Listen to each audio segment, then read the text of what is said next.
Hey, yo, it's me, Pops Van Marmalade, and you're watching the Comics-Related Madness Network. Uh-huh. So come get some. CromCon. CromCon.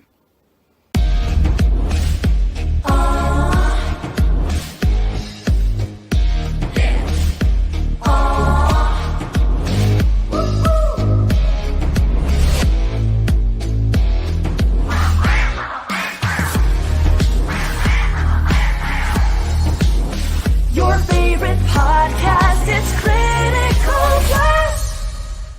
Hey, we want to shout out to our sponsors, Daytona Beach Comic Con. If you are a fan of comic books, if you're a fan of comic book conventions, and if you like meeting comic book creators and getting comics and comic-related stuff, then you need to make your plans to attend Daytona Beach Comic Con. This year's show is September 9th and 10th. Silverline will be there, so you should make your plans to be there too. We'll see you there. If you like comics and find yourself in the Orlando, Florida area, doesn't everyone come to Orlando at some point in time to see the House of Mouse? But when you're here, you need to make it a point to visit Coliseum of Comics, especially the one on East Colonial Drive. They carry Silverline comics, even a limited edition Coliseum of Comics version of our comics. So, when you go, be sure to ask for Silverline Comics and tell them we sent you. OCD stands for Orlando Collector Deviants. OCD, Steve and Trish. They're a family of geeks who promote geek things, particularly those around the Orlando, Florida area. They're big supporters of Silverline, and we think you should be supporters of theirs too. Go give them some love. If you are an independent comic book maker and you need to get your independent comics made, you need to look no further than Kablam Digital Printing. They print our books, and they do a bang-up job. They're not only trusted by Silverline, but many, many independent comic book makers. Head on over to kablam.com and see for yourself just how easy it is to have your comic printed by them. And tell them Silverline sent you. Hi, this is Tim TK, host of That Silverline Show on Tuesday. Join us at 11 p.m. Eastern, 8 p.m. Pacific every Tuesday night as we discuss pop culture and the joys of making comics. And I'm Scott Wakefield, host of Silverline's Wednesday Wham, where we talk about comic books and all kinds of great storytelling, sometimes with incredible guests. And we want you to join us Wednesday nights from 8 to 9 p.m. Eastern. We'll see you there. I'm Roland Mann, and I host Silverline's Silver Sunday. Join me every Sunday at 8 p.m. Eastern as we make mine Silverline.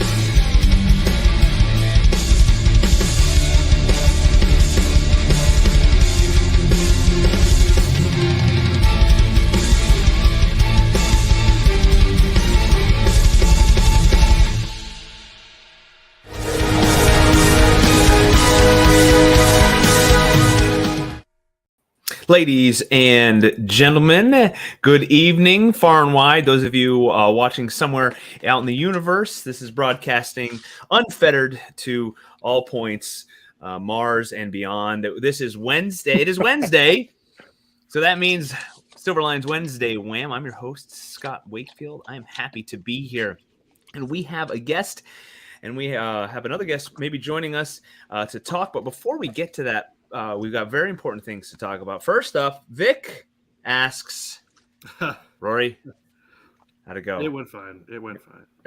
Just not fine. You didn't sound very convincing. If I walked out of there feeling like, man, I did a great job, then I know I failed. Because there's nothing like, I nailed that test. Yeah. And then just Yeah, that's what. crashed. Yeah, Okay. Actually, I think I got a 90% on it. So Okay. Well, 90's not Hey, failing. That's we'll that's take it's good. not failing. Usually not. Usually not. Okay, that's good. And yes, Vic as usual. And Vic is our he keeps I guess a running tally. He keeps the minutes for all of our shows because he logs. He knows what's going on better than we do. Inside jokes. I'm joined tonight by Barb, the usuals, Rob, and Rory, and we have Matt here tonight as well. Again, Matt, good. Hello. Before we get to you, I'm going to keep just almost. I want to tell everybody out there, thank you for supporting the last Kickstarter campaign. It went really well. It had its great start, its slow middle, and then its great end. That rush, explosive ending. Past the finish line. It went really well. So thank you, everybody. So Steam Patriots number 2 will be in the mail within the next month or so, as well as Beyond the Stars. Number 2, what's that, Rory? Within minutes. They'll be mailed out within minutes. Within, yes. Yeah. Everyone run outside, check your mailbox. It might be there. I would like you to do that every day until your comic books show up. Don't do it. The way it works. Just wait. It'll be there. Patience, couple weeks. And Chad is joining us. Hi, Chad. I'm still giving my lengthy intro. I like the sound of my voice, so everyone sits here and politely waits while I talk. I was thanking everyone for their support for our Kickstarter campaign, and everyone out there, make sure if you did back this campaign to check your inbox, check your spam folder, or whatever it's called. Yeah. Because Kickstarter emails come out and sometimes get bumped over. If you do not respond, they're called surveys. If you don't give, it's going to be Roland. The answers, he will show up at your door and get your answers. To get your address, and if you don't put your name, if you don't give him the name you want put in the book, he will put Seymour Butts or Anita Bath, Amanda Hug and Kiss, and those will all be in there. With your picture. Autograph. So make sure you respond to those. A lot of people, if this is the first time you use Kickstarter, you don't know that you have to go back and respond to make sure he's got your mailing address if you ordered physical copies. So I repeat, well, and I will. Yeah, they got to have that mailing address. How are you going to get your comics? Yeah. Well, yeah. You know? They can just write your name and send it out there. Beyond the Stars, and I'm sure Ron is fine with me saying thank you from Ron Fortier and his team, and from Rory and I. Absolutely, I have been kind of his connection. Yeah, he Rob's this sort of thing often. But the tech savvy connection that Ron relies on. Ron's pretty good with the socials. He's out there. He's good at promoting. Oh yeah, he does. From this kind of stuff, he's not as good at. No. From the Steam Patriots team, thank you very much. We of course put our heart and souls into these. And speaking of putting heart and soul into what they're creating, like 2 months ago, I got in contact with Chad, and I've been really, really looking forward to tonight to get to know Chad a little in the short hour we have. And since I came across him, I've been following what he has going on, and tangentially, Matt with their social posts and so forth. Very prolific creators and a really awesome project right now. Matt, author of multiple novels, graphic novels, written prose novels. That'd be Chad. Chad is the author. I'm sorry, Chad. It sounds good for you though too. That's Chad, yes, writer of novels, creator of podcasts, and he's got a great site with writers' resources and so forth. Lots of great material on, I think, just about all the socials that I've noticed.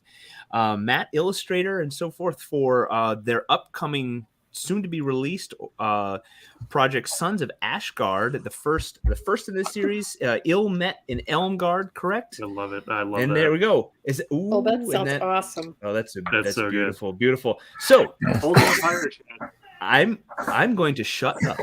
If you can believe it. Oh, you're actually there. Yeah. Oh, I'll believe it when I see it. Yeah. I'm going to allow Chad and or Matt to take it away. Tell us about yourselves. Tell us about how you guys got connected to work on this project, and then you have the hour to shamelessly promote. I plug websites, plug appearances, plug books, URLs, Barnes and Nobles and Amazons and all that. Okay, so sure. Take it away.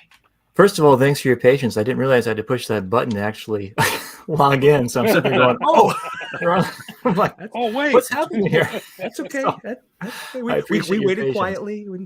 Yeah, like, oh, where am I? I'm like, so, happy to have you. You were in the green room. Yes. I didn't realize that you're actually shaggier too, Matt. So that's kind of a decent look for you, huh? Kind of more rustic looking. Is that? Oh, it's just lazy. Lazy becomes beautiful. Okay. There you go. And my lazy. Yeah. delayed gratification to you guys too. Just thanks, you guys. Congratulations on getting your book out there, because I just thought the Kickstarter is awesome. So that's Thank you. Yeah, I think it's gonna be a fun little read. I actually read the first issue you sent me. It's really really cool. So looking forward to issue 2. Thank you very much. Appreciate Other it. than that, did you want to start Issue 2's with pretty some good. stuff, Matt? Or No, I'll let you take it. You lead the way.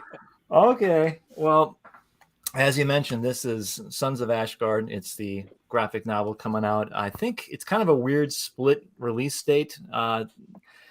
It's in the country. It was printed overseas. It's in the country, but what happened was, for some reason, there's been a shipping delay with Penguin. So you have it coming out in comic shops on the 10th, which is just like a couple weeks from now, and then on the 6th of June for bookstores. Dang. Yeah, it's going to be kind of a weird mix, but it's still out there. We're still going to do signings. The benefit is Matt and I will both be doing signings. You can go to the website, chadcorrie.com or sonsofashgard.com, and you can find out more information about where we're going to be. But none of those will be affected with us showing up. So that's a good thing. The books will still be there. It's kind of an exclusive thing. In fact, if I can, we'll be handing out free prints for people that get signed copies, so to speak. So it's actually the cover of the book, if that's of interest to people. But I guess your question was, how do we meet? How did this get started? That's a good question. I was thinking about that today. How old are we now? It's been like what, 20 years now or so? Matt? You know, I don't know. So they have the local shows here in Minneapolis, St. Paul area. The organization was called the MCBA, and they'd put on 2 shows a year, SpringCon and FallCon. And it seemed like we were always running into each other just at those and just, checking up with it. You'd be there with your dad selling books, and my wife and I'd be trying to sell comics and art and stuff. And I'm not exactly sure when we actually met, though. I think it was the late 90s. We have a mutual friend through his wife. I knew his wife for a while, and initially 1990s or so. And basically what happened was you came into the scene at some point, became the couple there. Well, I didn't start seeing her till like 2002, so it's probably a little later than the 90s. Okay. But we kind of connected. She was an artist. She still is an artist. And he came on the scene, like I said. We started drawing different things. He had this story about a killer baby chicken that go around and kill people. That was kind of entertaining on some different levels. And so the style was very interesting in the sense that maybe I was going to try and find it here for you. I know, I'm looking. Well, kind of set you up that way. But basically what happened was I kind of liked his style. I thought he had a decent approach to what he was doing. He's kind of more a cartoony style. There you go. Yeah, Peep. Evil bloodthirsty chicken there. But basically, yeah. This is old. This is 2005. But he found ways to kill people in a very creative way. It's a tiny little chicken thing. But anyway, basically, I kind of kept it in the back of my head, and I thought, this would be kind of fun to actually maybe see if we could do something that could kind of connect and be a kind of a fun project at some point in time. Nothing really connected initially, I think for several years, until I finally got this idea for Viking squirrels. And I knew that the style I was looking for was very appropriate to what Matt wanted to do. Or where I guess I could say what he fit well with doing, and kind of fit up his wheelhouse. He likes Masters of the Universe. He likes kind of that old 80s kind of classic retro stuff. And and that's kind of what he got into with that. And so we kind of talked about it a little bit, got an initial conversation going, and then from there worked with Dark Horse to get things going. Yeah, I think you scroll down. There's maybe some sample pages, maybe not.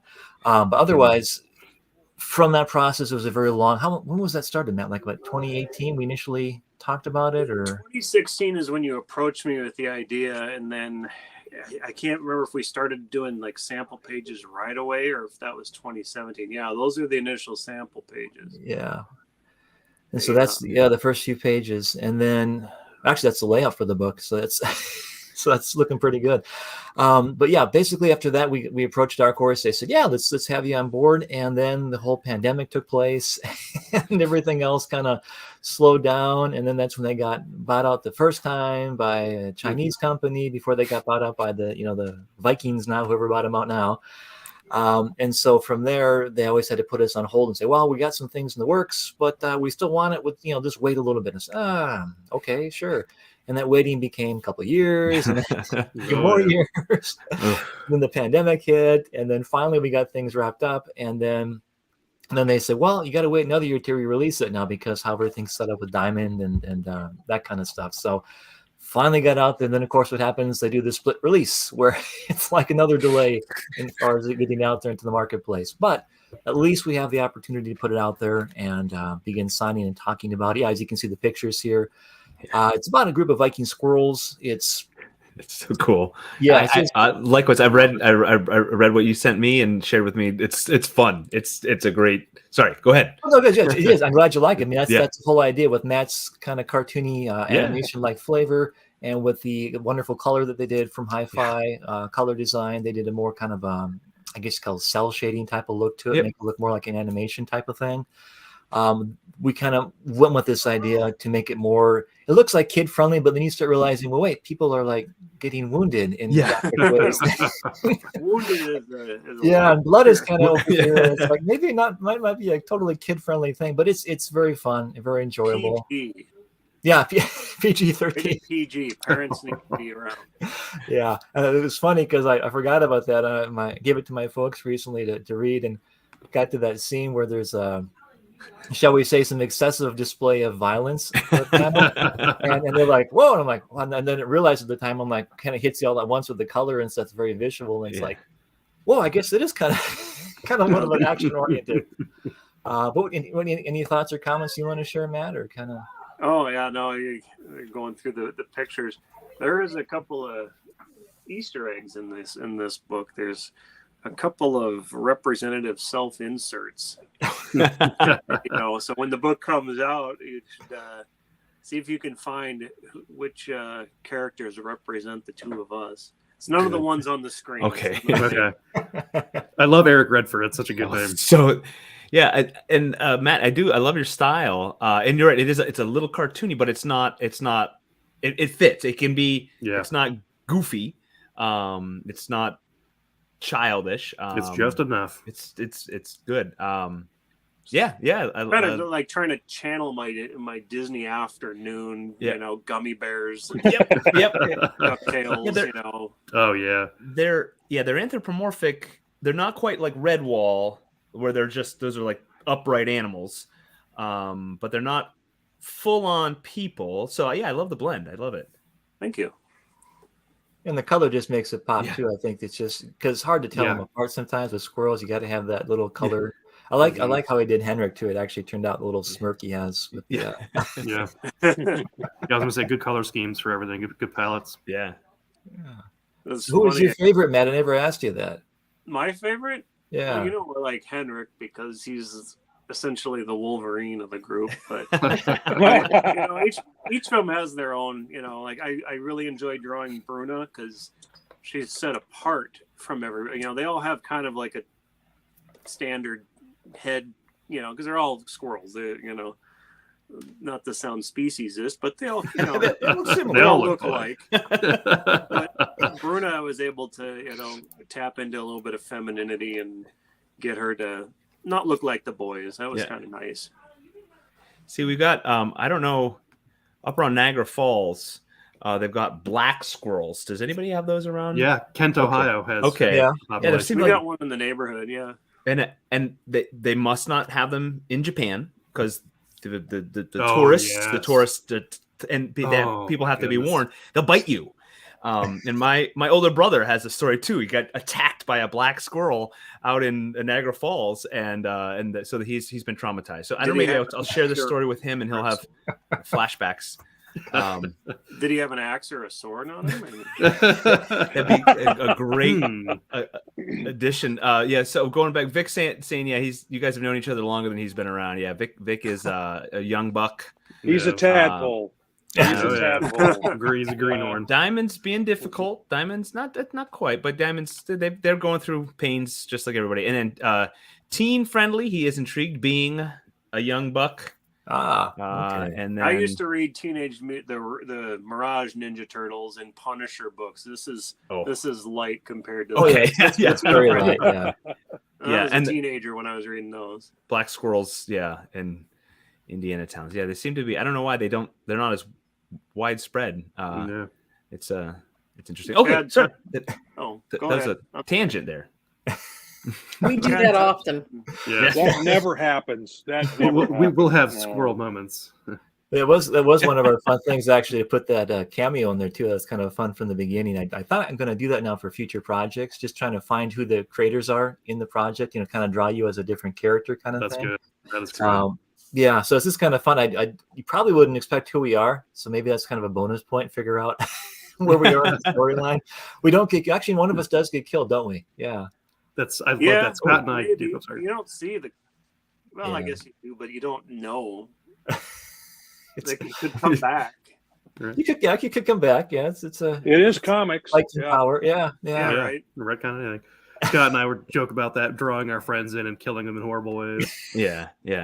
Well, back when I used to do self-published like mini comics and stuff, I'd have people, you always get that as an artist. You should draw me in your comic. Yeah. And I'd always get people doing that. I'm like, careful what you wish for. Right. I'd have them get blown away or humiliated in some fashion. And he did. Yeah, he actually did. Our financial advisor has begged me to put him into a comic, so he's going to be in the next arc of Divinity. Yeah, He's a bad guy. He's the bad guy. Yeah. Oh yes. He's the bad guy. Any lawyer friends will also be bad guys. Yeah. The default, huh? Yeah. Well, it's cool. Yeah, I'm going through Matt's Facebook page here. Oh. And some extra art on his side here. You guys are awesome at promoting. You got great stuff. So did you guys and Chad, Matt, do you guys handle that yourselves, or have you transcended to a spot where you have someone doing that for you? For me, it's just basically just myself right now. I try and let Dark Horse know what's going on. Yeah. They're kind enough usually to kind of promote stuff. Like hopefully they're promoting this event, letting people know about it. But basically, it's just been a kind of combination of working with the team and kind of saying, hey, can we share some stuff? Can we put some stuff out there and things like that? So it's kind of walking the fine line too, because you don't want to make it too obnoxious. You know what I mean? Oh yeah. And then you also don't want to do it kind of at weird times where people will kind of lose it in the feed. So I'm trying to walk that line. It's more challenging now because things getting delayed by weeks or months and things like that. But basically, it's kind of what I've been doing. I don't know what Matt's been doing. A similar routine, or is that kind of? Well, you did all the little banners for Facebook and Instagram. So I've been more or less following that template and just basically following your lead. Because this is new to me too, but I try and throw my own little spin on it, my own wording and stuff. But the little banner art's really great. I'm like, yeah, this saves a lot of time. Yeah, self-promotion is its own, it's a full-time job. And you're right, Chad, you can only tease so long, okay, here it comes. It's coming. Yep. Believe me, it's coming. Everybody's excited. And then 6 months later, how long are we going to wait for? How long are you going to tease us? That's the thing. During the pandemic, it sucked for everybody. But the one good blessing I could find out of it is that I have a day job on top of being an artist. I don't do this full time. So it's crammed into my after work hours and weekends. And suddenly I had a lot of time on my hands. And so I really hunkered down, and Ashgard became my full-time job. And I would do little pictures here and there of panels I was working on. So like you said, people are like, when is this coming out? You keep doing this, Yeah. I'm like, well, this is my life now, Yeah. Well, that was bad too. We were at that convention, I think it was a few years back, and I think we're telling people we're so sure it's going to come out through Dark Horse. It's coming out. We kept telling them, when's it coming out? When's it coming out? Well, this year, and the next year, it's not out. It's next year. You see them again. You just keep walking. The table's still empty, and there's nothing really there to promote. And you're like, we're having honest. We will. I've got all these business cards from last year. Yeah. You want another one with the wrong date? Yeah. So, that was a fun challenge. We got some guests here. The First World Comic. Hey. And Jeremy. This is a name I've not seen before. Hi, Jeremy. I know great Jeremy. work, you guys. Hi, Jeremy. You guys know Jeremy? He's another local artist here in Awesome. Minnesota. He's Awesome. pretty good Thanks for too, joining so. the show, Jeremy. Yeah, Vic saying, yeah, our numbers are good tonight. You guys are bringing in good numbers. Yay! You guys are popular. Yeah, they class up the joint.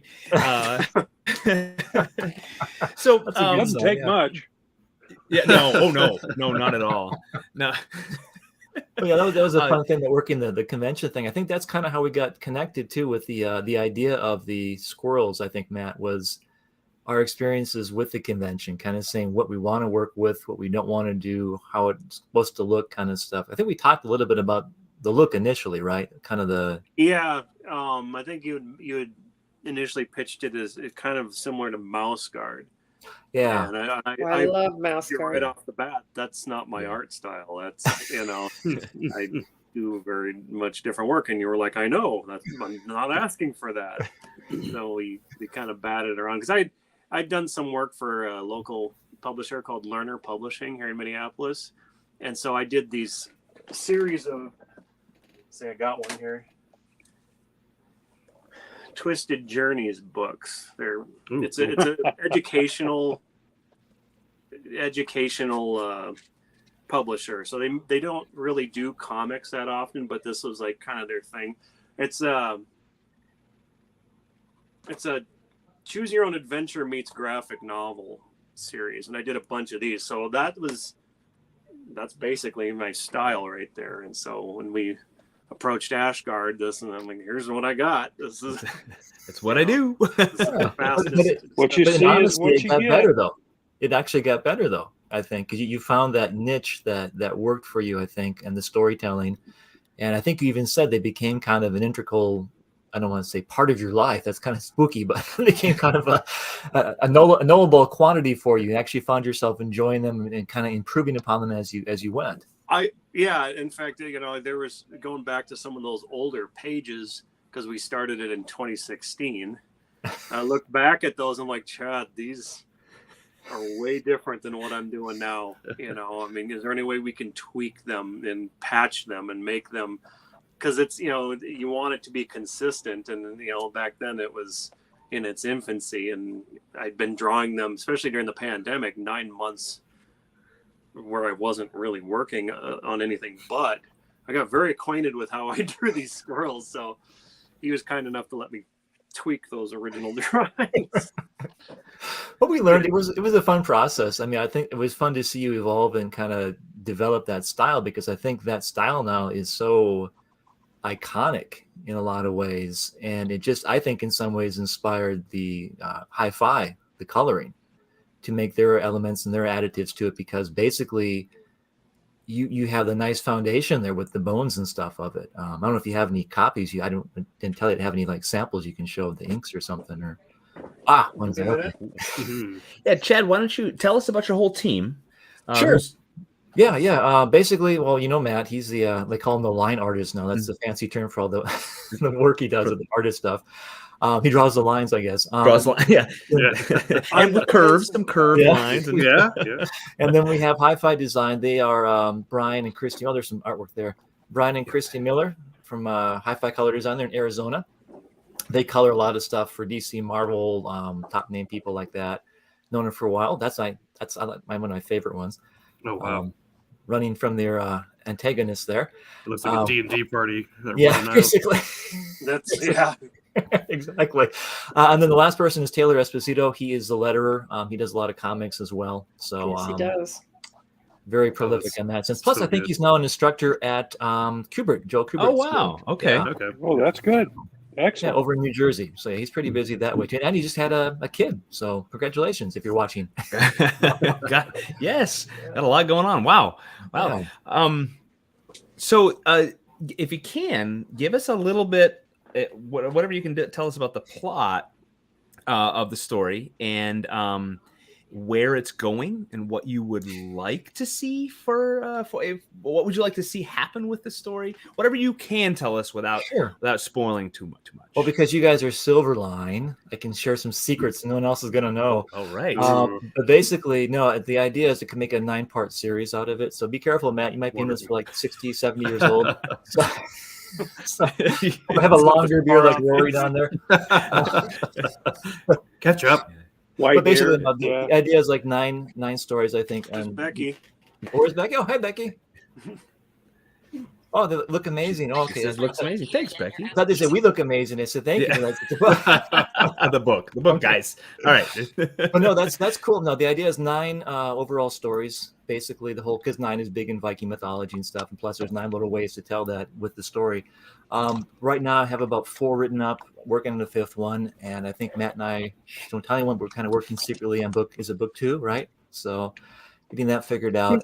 Say a word. Won't tell us that. Not a word. Just we're watching online later. Nope. For infinity. But basically, no. It's the idea behind it was initially. I think we talked about this, Matt and I did. We wanted to do an individual miniseries because we liked the idea of the ongoing serial story form, and it allowed us a continual way to advertise the book. As you know, graphic novels are kind of a one and done type of thing. You put it out there, and then there's like, okay, it's done.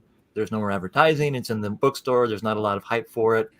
But when you have a comic book, like for Dark Horse or something, every month they're promoting it, they're showing it, they're getting it out there, you're continually hyping it, and then you have the graphic novel after that, kind of the 1-2 punch at the end of it. That was kind of the initial idea. For some reason, they didn't want to do it. They didn't think it would be a good fit at the time, and so they said you got to do this big chunk of a graphic novel. And I'm thinking, okay. And then that's when Matt's like, I got to draw all this before it comes out. I'm like, yeah, sorry, that's kind of what they want. So that's kind of how we ended up having that extended time period, basically. But the storyline itself is pretty fun. It was based a little bit on, if you're familiar with the 13th Warrior from, the movie actually with Antonio Banderas. Yeah, so good. Yeah, so that's kind of the subtlety. I pulled some of that out of that. You'll probably catch parts of that with some of the shorter elements in the story, if you will know. What I'm talking about, not the squirrels, but their antagonists. The shorter, yeah, the shorter antagonists. Yes, those guys. That's kind of where some of that inspiration came from, and then I also pulled from some of the ideas of the introduction, the origin story kind of thing. You had to introduce this cast and crew of people. What was the more interesting way to do that? I was telling the story through Eric's eyes, basically. So the first book is Eric's book. Eric's story, and he is kicked out of his homeland of Oakgard because we won't get into all the specifics, but some things happened that he shouldn't have done, and he's now kicked out and has to find a new home, and he's trying to find a way to make his life again in Elmgard, or actually Old Shore, which is a town of Elmgard. They all have little guard names, like Ashgard, Oakgard, Elmgard, Birchgard. You'll find out later on we'll make a map eventually. But basically, he tries to find a life in a homeland of his own with some peace and prosperity, so to speak, and it doesn't really work out that well for him. And he finds himself involved in another challenging situation that he wants to get out of alive necessarily, but also try and salvage what hope of a future he has in general. By the way, you can scroll down. There's some wallpapers there if you want to download. Yeah, you got a great website. I want to promote that. You got the whole thing, and I wish we had more hours to talk. Maybe we'll have you back on because you're. Well, go to sonsofashgard.com and you can find out more. That picture right there, the dark red one with the freaked out look, is still one of my favorite. I love that. Yeah, he did a great job. I mean, his challenge was before he went crazy with doing the illustrations was he was saying, "Chad, can I draw different expressions? We put something on them because they're all the same." I'm like, I know. But he did. If you look really carefully, that's one thing I really liked about his artwork too. Was when he got into the chipmunks and stuff and other people, everyone's different. Yeah. And I said, you don't have to do that. You don't have to make him that crazy. He's like, I want to do it. I'm like, okay. So it's a lot of work. It was crazy, but it really sold it well. And I think, like I said, it helped with the coloring because it just made everything just that much more alive and believable, I guess. So, but yeah, getting back to the story, he tries to find that's him getting kicked out of Oakgard there. He's trying to get, he's getting his punishment, so to speak, and he tries to find a way to get free, like I said, and find a new life, but he doesn't really make it. And that's the story, and that's how he meets these people, and that's how they have to kind of go off and have new adventures exploring the world of Midheim, as we call it, and kind kind of go from there. So that's kind of but it's a completely standalone story, which means that you can enjoy it in its entirety. There's nothing really that you have to like left on a cliffhanger, which is great because the idea is still leaves you wanting more. Yeah. That was a great ending page too. You did, by the way. I like how that ended with the characters and stuff, kind of the nice little sunset kind of thing going on, the sunrise, whatever it was. And but yeah, it sets you up, and that's the idea, because I want people to be able to read them independently and also kind of disjointedly, so you don't really have to know what came before. We will say hello to Brent. He's joining us. Hello, Brent. Hello, everyone. Hello. Brent, we're at the bottom of the hour here, and I want to remind all of our viewers out there who is with us. Let me stop my screen there so we can get back. We can all see each other's beautiful faces. We've got Chad, Corrie, and Matt Wendt, creators of lots of stuff, but we've got the currently Sons of Ashgard, Ilmet and Elmgard, a story of squirrels in a Norse world with great art, with a little comedic side, but also blood and guts, and a little on the PG side, with Norse action and fighting and adventure, and hopefully it's going to be a 9-part series, and it looks awesome. I would love for it to keep going beyond that. We got some questions here. Becky, we got that one. Going back, Vic says, line artist is a fancy way of saying we're not paying you to pencil and ink, but you're doing both, right? I don't know. Is that just a way to cleverly not call you a penciler? This is a new name for me. I want to tell a story about a Dutch pirate who figures out how to time travel. He uses his power to get really rich as he travels back and forth along the timeline. Pirates named Elon Musk. That's interesting. Okay. Yeah. And then asking, is this kind of a Red Wall or Watership Down, but in a Nordic setting? You can answer that, Matt, because you kind of know Watership Down more than I do. Or is he talking? Can you hear us, Matt? Oh, he's tapping his computer there. Yeah. He looks perplexed. Okay. Well, until he gets back on. He says he lost audio. I don't know what to tell you, Matt. You can't hear us at all, or we can't hear him. Maybe if you jump out and jump back in, I'll let you back in. Yeah. When in doubt, reboot. Off and back. I'm turning it off again. I'll let him know that he can't hear us don't either. cut the red wire. Is it the blue wire with the white stripes, or the white wire with the blue stripes? He'll come back, and then yes, Vic, Matt is going. The question was, what was the? Yeah, is it like Red Wall and Watership Down? Lost Chad as well. Huh. Oh no! There must be, a disruption in communication can mean only one thing: conspiracy, invasion. War. Yes, war. There we go. I'm back. All right, we lost Chad as well. He was so mad at something Rory said. He was like, "Oh, Matt jumped out." I was like, "I'm done." Yes, Vic says, Matt, you are going above and beyond on it. Oh, thank you, Vic. And Tommy is saying hello. How do you do, everyone? Hi, Tommy. Tommy is a drive-by Florimonte flyby with Tommy. Yep. Folks, we can continue. Keep promoting. I want to promote chadcorrie.com. It was in our conversation again. I'll repost it. And Matt, what websites or where should people come and check you out right now? You had my Scribble Theory Facebook page. That's generally just my art page. And then I've got a Scribble Theory Instagram. That's a little bit of everything. I showcase, stuff I collect, things I'm into. But right now, those are the only two that I really have. And if they search Scribble Theory, they'll find you, and they can. Yep. Scribble with a K. Yes. K. Oh yeah. Scribble with a K. Go. Of course, follow, share, and so these guys can get love from you, and you can see what they have going on, which is really cool because right now they have a lot going on. The Sons of Ashgard launch is totally awesome. So go check that out. We have a tour if you're curious about that too. Oh, And yeah. yes, I want you to tell us what's going on with your tour. Tell us where people can see you, how they can follow you, and then we'll talk about what's on the horizon for the two of you. Sure.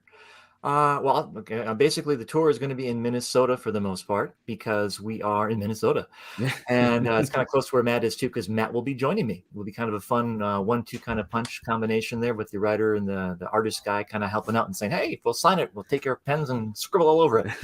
And it's going to be primarily at some comic shops. Free Comic Book Day, which I think is this Saturday, right? Yeah. So it's a really big store. The Source, really big store. Really big. The Source Comics and Games. And that's in Roseville. Is that right, Matt? Yep. Okay. And that's going to be us with a bunch of other people. It's kind of like a little mini convention in back they do. And they have us there with about a few hundred people or so, whoever show up, and they get their comics and we sign. And that's the first one. Then we have sadly ours won't be. We won't be able to give them away for free. So no. Yeah. That's I have to pay the money for that. Yeah, but you do get the free print, and you do get signatures, and you do get some fun swag that way too. I will be signing other books too. I guess I have copies of the Fantasy Pro stuff that I've done too, if that's of interest to you. We can maybe mention that later at the end. But otherwise, where else are we going? A lot of Barnes and Nobles, Level Up Games, and Level Up Games. Yeah. In fact, if you go to chadcorrie.com/events.html, you should get a whole list of everything where we're going to be at, plus information how to contact them if they change the date or some goofy things like that. But yeah, basically you're going to be in Barnes & Noble, Level Up Games, Source Mom's Times, Comics, and Burnsville. Hopefully, yeah, get double check that. That's going to hopefully. Oh yeah, that's right. Through. We were still. But that's the plan. That is the plan. Yeah. And we're also going to do, what's the last one I'm thinking of? Maybe that's just me. That's just me. Okay, forget it. Yeah. So just going along, like I said, there's several events we're going to. Supposedly the Mall of America store is the biggest graphic novel seller for Barnes and Noble in the whole state. So that could be cool.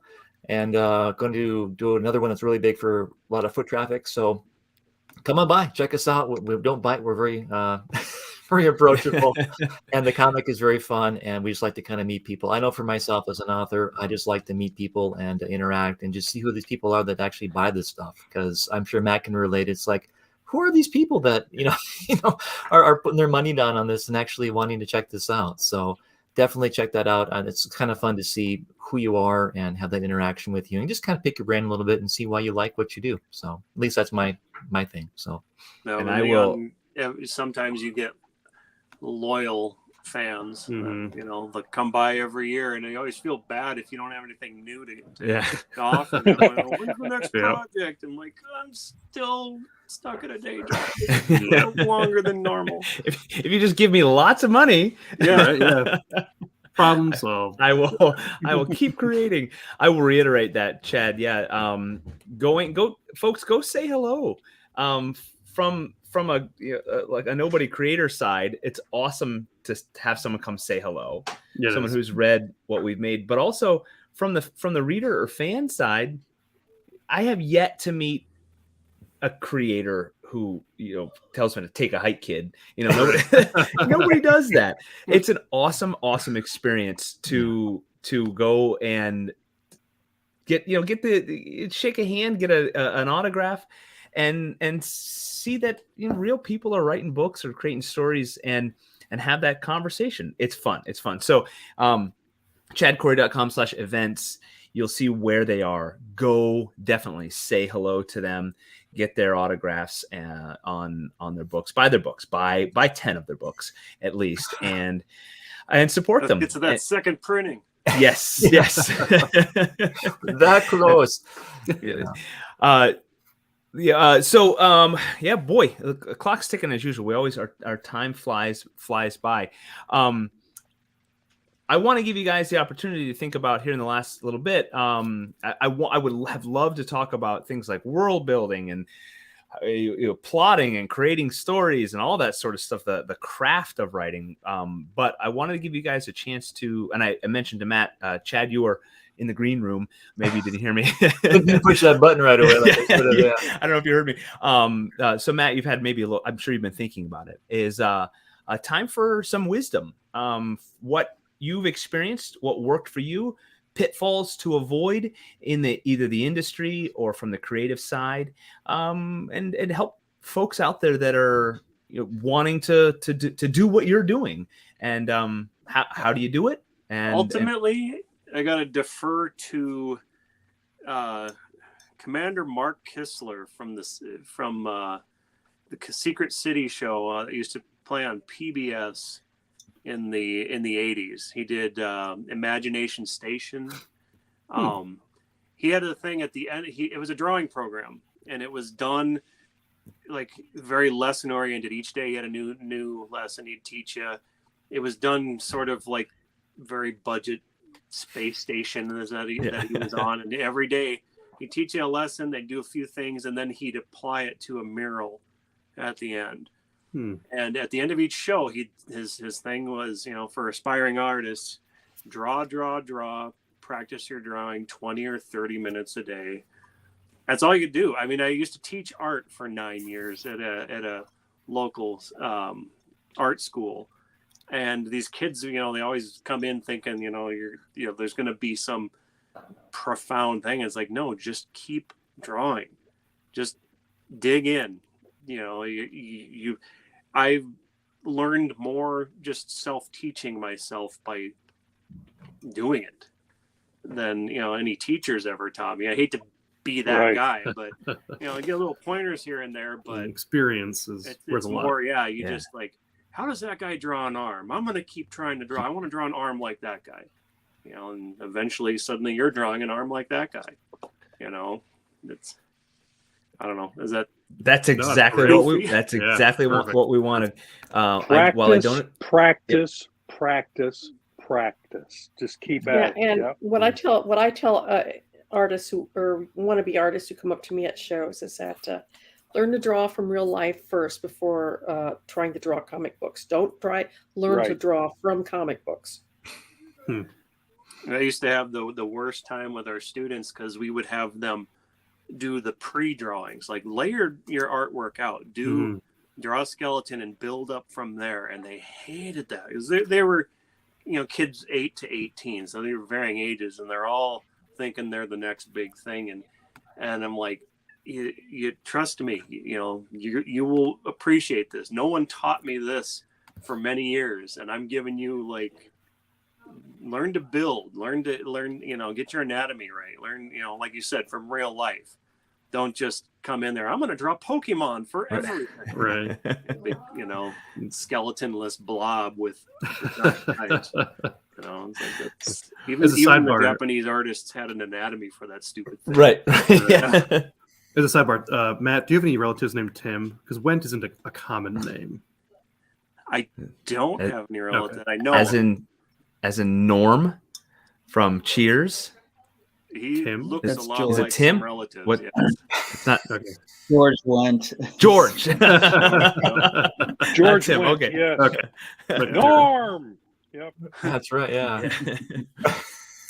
One of my in high school, one of our German foreign exchange students had a really cool sticker on her. I think it was a clarinet case, it might have been flute, and it was German. It was Üben, which means practice. And then I'm going to mispronounce. It's sonst nichts. It's practice, nothing else. I love that sticker. I wanted it. She probably would have been mad if I stole that sticker off her instrument.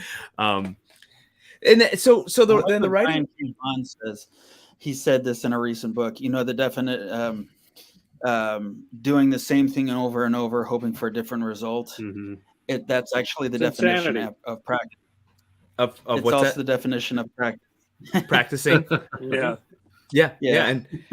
Practice doesn't make perfect; it makes better. Or as close to perfect as you can get. But yeah, thank you, Matt. I love it. And then the writing side, Chad, you've got a well-oiled machine. What it looks like you're writing your business. You're treating your persona, yourself, your writing, your craft, very well, like a business. And your website looks great. Your tour is awesome. It's impressive. And so kudos to you. What insight do you have? Well, you set me up so well there. It's just But no, thank you. This had a lot of help as always. It's not. It's always behind the scenes things that kind of make it work. Insight. Basically, people have asked me a lot of writing questions over the years, and I always refer them to my page at my website, The Writer's Desk. It's chadcorrie.com/The Writer's Desk, and you'll find information about the common asked questions I get about how to find agents or writers, or how do you write, or whatever, contracts and stuff. But other than that, I guess the thing for me was I wanted to make sure the work was independent of myself. I didn't want to be a writer that is just the product, if that makes sense. Because a lot of writers, not putting anyone out there in particular, but a lot of writers want to become the thing. It's not really about the book or the thing they write. They are the celebrity. They are the look at me, comment on everything that doesn't have any relevance to what I do or whatever. It's like I didn't want to be that guy. So I wanted to kind of take a back seat to that. So the more I can be behind the scenes a lot of times, and maybe even kind of not even be known, but actually have the books known independent of me, that's actually kind of my goal. But unfortunately, you can't really do that in today's world. You have to have a name, you have to have a presence, you have to have a social media thing. So I guess if you're asking some words of wisdom or things, one of the things I actually tell people is when you're writing is to actually finish what you write. Kind of similar to what Matt said about practice. A lot of people want to write a book. They go, I got a great beginning, I got a great ending, but I have no middle. Well, then basically you have no story. So you have to figure out how to tell a story. And you don't really get to achieve that until you've finished writing a story. And once you've done that, as I'm sure you know, it gets easier because then you begin to find the beats. You begin to find your own rhythm, your own comfort in. Yeah, you're speaking Scott's language right now. Yeah, how you actually find your story, your levels, what type of plotting you want, things like that. You find what works well for you. And if that makes sense to the writers out there. But you have to finish it, because then once you finish it, then you can go back and you can say, okay, this is where I need to fix things. This is where I need to improve. This is where I can do better. This works well. You know, you learn to grow upon that. And for me, when I previously did a bunch of fantasy books, trilogy, I learned the hard way. You actually want to have more than just a plot. You want to have like a structure to the story, because when you're writing 3 books in a row and you're just kind of writing by the seat of your pants, it's like, oh, you're in book 3. I have to go back and change all of this part of book 1 because I didn't plan for this. That's the stuff that keeps me up at night. I'm going to have a great idea in book 7, but I didn't zero setup.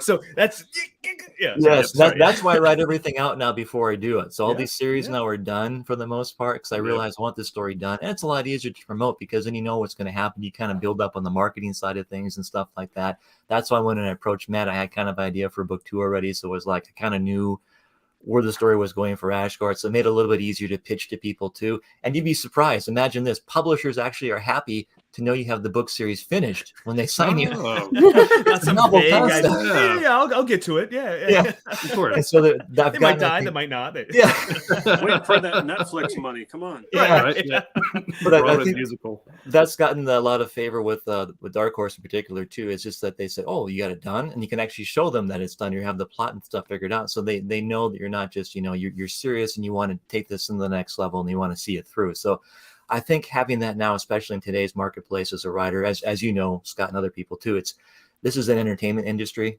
and it's very subjective, and it's a very throwaway, disposable type of entertainment. Now people don't really take it. It's like, okay, whatever, next, whatever. There's no real commitment to it as far as people wanting to deep delve into it or have a connection to it. It's just kind of like, what's my 15-minute fix of entertainment for today? What's my book? They can read it in like, a day or something, or a prose book or something. It's like, so if you have that mindset where people, especially new writers I talk to once in a while, they'll say, oh, it's my baby, it's my literary, gem. It's a piece of paper with some words on it, and somebody will be entertained with it. Yeah, some will be entertained with it, some of them won't. Some of them won't like it, some won't. Get over it. It's not you. It's not you. I've learned early on to just divorce yourself. Cuts to the That's what you learn. You learn that, because if you can divorce yourself from the project and say, this is just a product, it's not me. I wrote it. Yes, there's some elements maybe of me subconsciously in there, spookily enough, but just step away from it. Like I said, that's what I kind of said earlier. I want to be separate from the entity of the title of the project, whatever. I want to have fun. I want to create things. Very smart. If you can do that, then you're fine. Because a lot of people get so thin-skinned, or they want to push an agenda. Oh, this book is, you got to read it. And if they don't like it, it's like, just sometimes you gotta give it time. People might not be ready for it, or just let it breathe a little bit. It's usually when you're dead that more people read it. Yeah. Don't say that, Rory. But I'm sure you're worth way more dead. dead. Have you guys found that too with your work? It takes a little bit of time for people to kind of get into it, and yeah. We're really, I mean, we have over a decade of work that we put into it. It went on the back burner for years, and then now it's come to life. So yeah, it has been our baby. But yeah, we've had to and I'm neurotic about like details, and so a lot of times Rory's like, it doesn't matter that much. No one, and I'm gonna be like, there's gonna be that one guy who's gonna call me out on that one detail. Okay. So Scott used to have a radio show when he was in Alaska, and he was a classical radio show playing Baroque, and one elderly gentleman would call in and say, that song at minute 26 is not Baroque. And I had a whole Saturday that I thought it was Johann Sebastian Bach's birthday, and it was. And it wasn't by the old calendar. And I had people calling the radio show to tell me I was wrong. And I was all flustered. It's public radio. It's 6 a.m. on a Saturday. Give me a break. wow. But you're right. So give it time.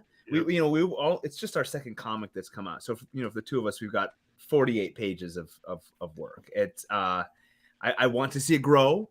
Does that define us as professionals now? That's it. You by your page count. You made it. That's right. Well, I mean, really, Rory, we've doubled. And we've doubled our work. All right. 200%. There you go. So Chad, I didn't want to cut you short. But going back, Vic said, practice makes progress, kids. Yeah, perfection is the enemy of done. Yeah, you never stop learning. You never got it perfect. And then, no, Vic, we cannot translate writer speak. We've transcended to another level of existence. Somewhere I have a poem I wrote in my first college experience. And how was that? And it was good. It was about writing versus drawing, and how writing is the superior. Much better. Yeah. Oh yes, way superior. Yeah. Anyone can draw. Okay, I mean, bye. Rob's giving us the middle finger. Kill Rory in every read story. between the lines. Yeah.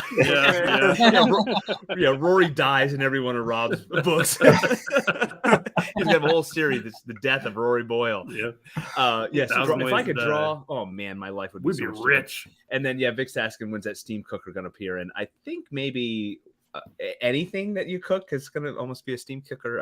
I'm not sure. Hey, we're down to the last 2 minutes, guys. This has been fantastic, Chad and Matt. This has been an awesome show. Again, we're wrapping up. Shamelessly promote where Matt, where people can find you digitally and physically, where they can shake your hand. So obviously, if you go to was it Sons of Ashgard, and it's got the .com. It's got all the tour dates. Is that the right one, Chad? Yeah, that's the right one. Yeah. Okay. Sons of Ashgard, and we will. You can find me on Instagram under Scribble Theory. Also on Facebook, also under Scribble Theory. That's Scribble with a K, right? Yep. Scribble with a K. Yep.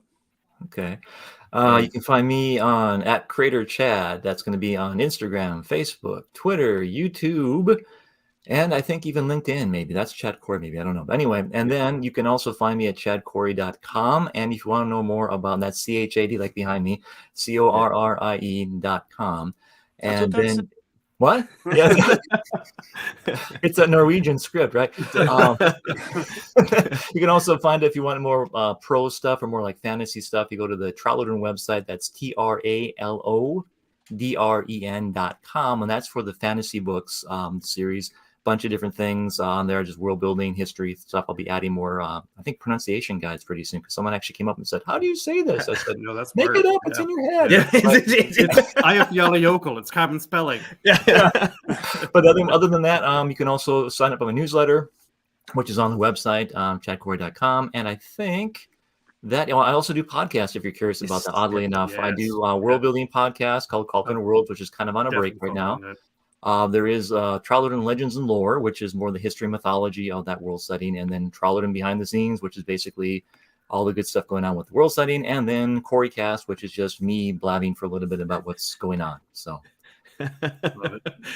You guys have got an awesome thing going on right now. Congratulations on finally the book, making it out and seeing the light of day, going through the motions of publishing and all those things. Folks, if you are anywhere near these guys geographically, even if you're not, go see them on their tour. Road trip. Like, follow, share, subscribe, share all that they have going on, and let's make their book Sons of Ashgard awesome. Have it a great launch this month, and go support them online if you can't go see them. Chad, Matt, this has been great. We've been honored. It's been an honor to have you guys here and talk. We'd love to have you on again. Follow up next projects, whatever if you want to talk craft and so forth. You guys are a wealth of knowledge, and we've had a fantastic time. Folks out there, DJ, we got questions. I'm sorry. What inspired telling the story? Quick, if you got like 30 seconds, what inspired you? Yeah, basically, I saw some squirrels at my parents' window, and there were like about 13 or 20 of them at the time. And I thought, there's a whole bunch of them. I thought we would actually tell a story with these squirrels as a people group. And I thought, what about Viking squirrels? Because I'm in Minnesota, so it kind of fit. Absolutely. With the motif. Yeah. Oh, that's great. I love it. I love it. You guys have a great team. It's you guys great storytelling, great art, and if everybody out there, we'll be putting links and so forth, hopefully in the chats, and Silverline's on Facebook and Twitter and Instagram, and we're out there too. So like, follow, share everything we have going on, and we'll try to broadcast news as we get it from Chad and Matt. So thank you, gentlemen. This has been a great hour. It flew by. So for Brent, Barb, Rob, Rory, Chad, and Matt, we like to end with saying, make mine Silverline. And I always have to click over here and I have to stall to go find our end, because it, where does it put it? It always moves it. Kickstarter end, stream end. Okay, gentlemen, make mine Silverline, Sons of Ashgard. Good night, everybody. Hi, I'm Bill Black. I created FemForce. But you know what? Today, make mine Silverline.